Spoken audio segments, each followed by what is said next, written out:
5 months into Donald Trump's second term as president, second term, there's no shortage of strong opinions out there. Some say he's made a triumphant comeback. Others, not so much. But if you ask Trump, his story is crystal clear. His approval rating is the highest it's ever been. At least that's what he claimed just this week, pointing to a brand new national survey. But let's pump the brakes for a second. What do the numbers actually say? According to an average of the most recent national polls, Trump's approval rating is stuck in the upper 40s. Let's put that into perspective. More than half of Americans are not on board.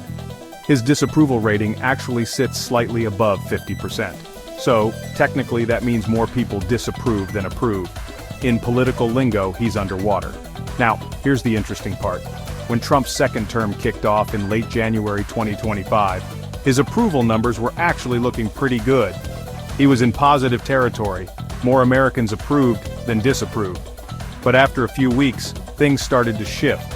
By early March, those ratings had sunk, and for most of these first 5 months, he's been fighting to keep his head above water. So, what changed? Well, Trump's second term has been anything but quiet. He's gone all in on using executive power, rolling back policies left and right, many of them holdovers from previous administrations.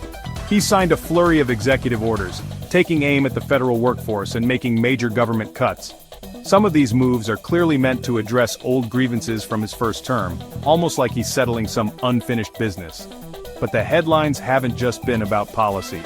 Trump made waves by deploying National Guard troops and even U.S. Marines into Los Angeles to handle protests over ICE detentions and deportations. That's a dramatic move, and predictably, it's divided the public even more. And if that wasn't enough, there's talk he's considering joining Israel in a potential strike on Iran's nuclear facilities.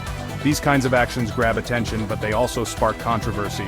And controversy is a double-edged sword when it comes to public approval. For a little context, let's rewind to 5 months into Joe Biden's presidency, back in June 2021. Back then, Biden was actually riding a wave of positive approval, but that didn't last. His numbers took a dive after the U.S. withdrawal from Afghanistan, rising inflation, and a surge of migrants at the southern border. In other words, approval ratings are fragile, they can turn on a dime, and the news cycle is relentless. So, what do Americans really think about Trump's second term so far? The honest answer, it's complicated. There's a solid chunk of the country that still stands by him, but an even bigger group is feeling uneasy or outright opposed.